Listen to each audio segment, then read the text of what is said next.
मला ना लहानपणी आळूवडी बिलकुल आवडत नव्हती, पण जेव्हापासून मी ह्या पद्धतीने बनवली ना तेव्हापासून ही माझी फेवरेट रेसिपी आहे.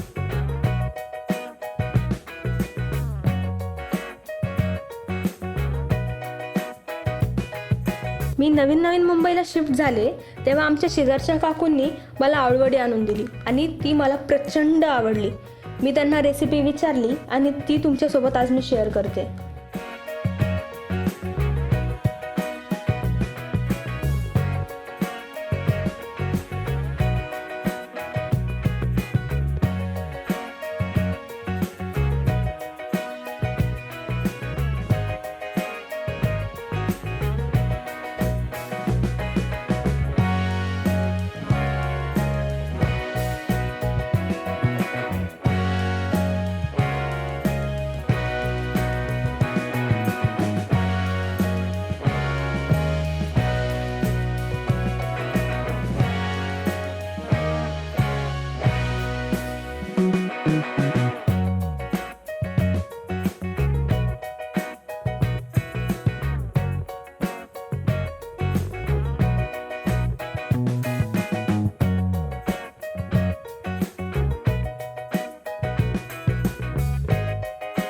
ही रेसिपी आवडली असेल तर चॅनलला सबस्क्राईब नक्की करा.